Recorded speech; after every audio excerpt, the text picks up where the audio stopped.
Hello everybody.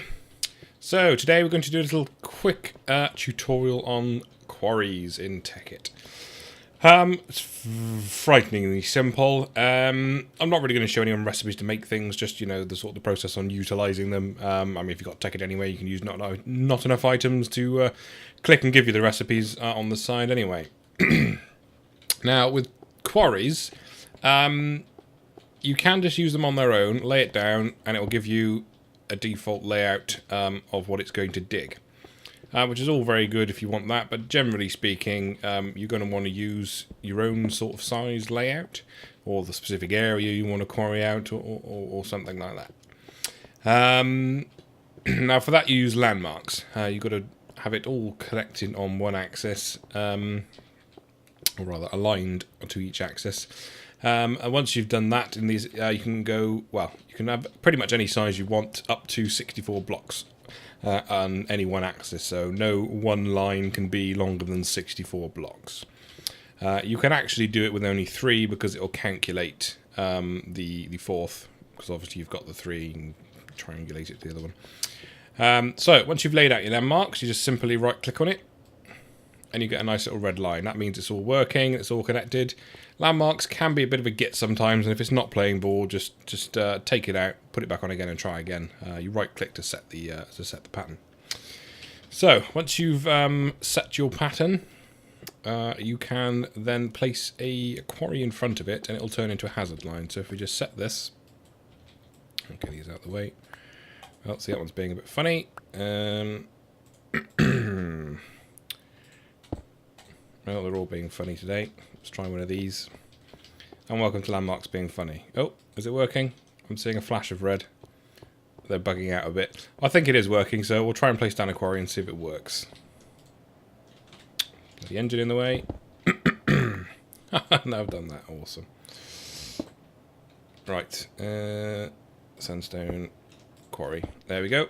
Now you can see. Oh, I've already I've already charged it up. Once you place down the quarry and you give it some power, it will start building. Now, probably don't really want it on yet, so let's just stick a redstone torch there, and that should turn it off. Or not, might have to use a lever. Okie dokie. Lever it is. Nope, that doesn't work either. Awesome. Right, we'll just have to take away the energy link. There you go, no power for you. So, now you saw that going pretty damn fast. That's because I've used an energy link. If you were only just starting off, you'd basically use steam engines on the sides, as you possibly saw before on the relevant sides, like that. And you just keep feeding them with coal.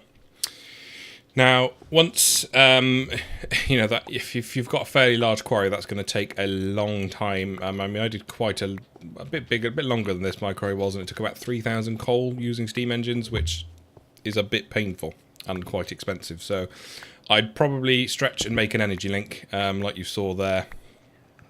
Excuse me. And then you can basically power it with your pre-existing power. If you've got a power system already in place, or as I've used here, you could use a generator, put some more coal in that, and I think that's a slightly more efficient way of doing it. But generally speaking, later on in the game, once you've got yourself up a power system, whether it's nuclear powered, solar powered, you feed it into an MFE, and then you connect that up with an energy link, and away you go. Now the quarry will go a hell of a lot slower. I think it's just losing power now, because it basically the quarry stores up an amount of charge. So this is taking this is quite slow, I think. But when you feed it with more than enough power, it'll there we go. You see it stop now, because that so the lever does work. It just because it stores up an amount of charge, it does carry on even after you've turned it off for a bit. Let's just charge that up again. So, the other main part of a quarry is the piping system. Now, generally speaking, you're not really going to want to have your stuff being piped out, wherever the quarry is. So, let's say, hypothetically, my house is over there. You want to use cobblestone pipe, which I believe is just cobblestone glass, cobblestone and crafting. You connect that to the top. The top is the output of the quarry. You can put power inputs on most of the other faces of the quarry. Once you've got that, you can just run this pipe as long as you like. There's no limit to pipe running. Oh, hello. If it does join to other machines, just take it up another level. There's no real limit to pipe running other than the fact it can take a while. And if you've got miles to go, you might want to consider using something like a remote, the transport pipes they're called, which are very useful.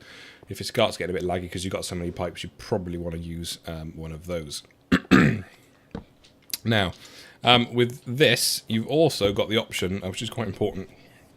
I mean, if you're literally just trying to generate EMC, you can pump it all into a pipe or maybe an energy condenser. But generally speaking, you're going to want to split up what you're doing with your pipes.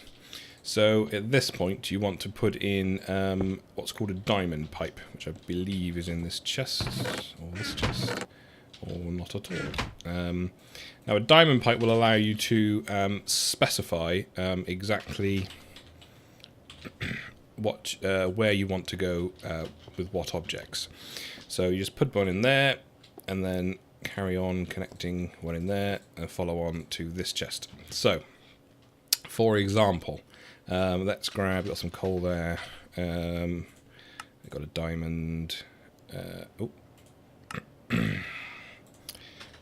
a ruby, just as an example. So what you do here is every time you put a diamond pipe in and you've got a new route, it'll give yourself a new colour. Now if you right click on this diamond pipe, you've got yellow and blue, so we've got all these different colours here.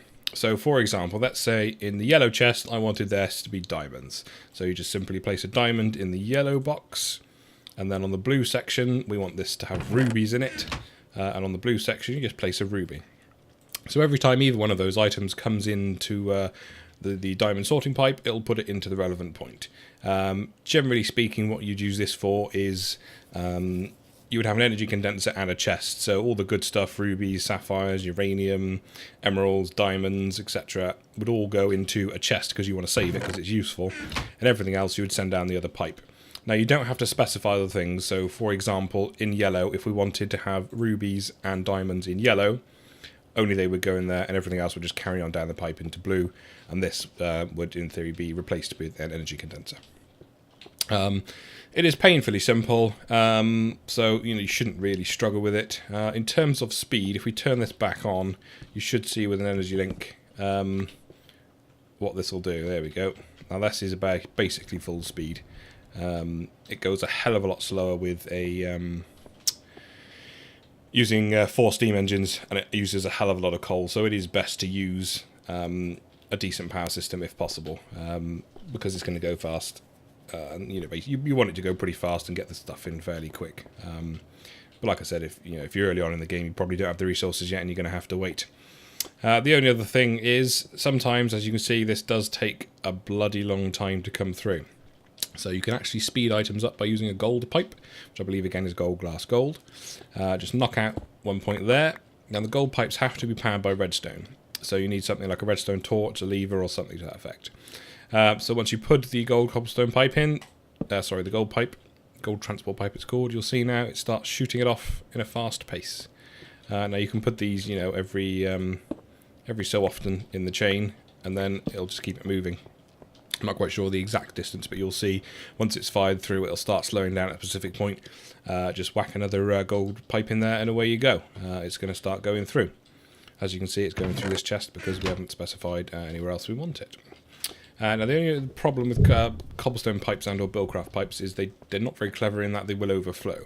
For example, if this chest was full and it kept pumping through this sandstone, it would literally start spurting out the top.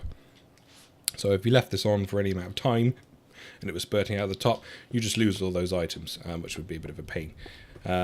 Which you don't get so much in red power, but we'll get onto those in more videos later on. So, I think that's about it for quarries. Fairly simple. Any questions, leave them in the comments and I'll do my best to answer them. Bye-bye.